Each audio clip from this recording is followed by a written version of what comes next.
தேவ சபையே, இது கடைசி நாட்கள். இதோ கர்த்தருடைய சபையின் நாட்கள். அபிஷேகம் பெற்று கர்த்தருக்காக உண்மையா இருக்க வேண்டிய நாட்கள். இந்த நாட்களிலும் இது நடந்து கொண்டிருக்கிறது. என்னன்னு சொன்னா, அவர்கள் அவனை வழிவிலகி போகும்படி செய்தார்கள்.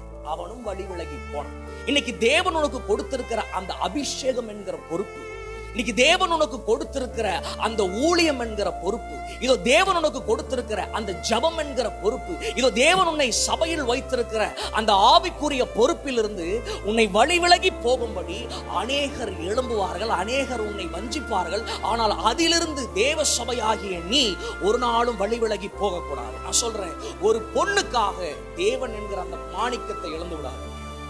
ஒரு மண்ணுக்காக தேவன் என்கிற அந்த மாணிக்கத்தை இழந்து விடாது. பரலோக ராஜ்யத்திற்காக எதை வேணாலும் பூமியில் இழந்து போங்க, அதெல்லாம் உங்களுக்கு நன்மையா இருக்கும். ஆனால் உலகத்தின் அற்பத்திற்காகவும் வெறும் மாம்சத்திற்காகவும் தேவனை இழந்துடாதீங்க. தேவ சபையை தேவனை இழந்துடாதீங்க. தேவனை ஒரு நாளும் எந்த காரியத்திற்காக ஒப்பு கொடுத்து நீங்கள் விலகி போயிடாது. இதோ சாலமோன் வழி விலகி போகிறான். அவனை வழி விலகி போக செய்தார்கள். அவனுடைய இருதயம் என்ன ஆகி போச்சா? வழி விலகி போச்சு. இருதயத்தை ஆண்டவர் பாருகிறார். உன் பொறுப்பினுடைய ஆரம்பம் எங்க இருக்குன்னு சொன்னா உன் இருதயத்தில் இருக்கு. உன் இருதயத்திலே நீ எவைகளை நினைக்கிறாயோ, உன் இருதயத்திலே நீ எவைகளை பேசுகிறாயோ, அறிக்கை செய்து கொண்டிருக்கிறாயோ, அது தேவ சமூகத்தில் போய்கொண்டே இருக்கிறது. சோ அந்த பொறுப்பில் இருக்கிற நீங்களும் நானும் நாம் வழி விலகி போகாதபடி இந்த நாட்களிலே ஜாக்கிரதையா இருக்கிறோம். அதனுடைய 4வது வசனத்தை வாசிக்கிறோம்.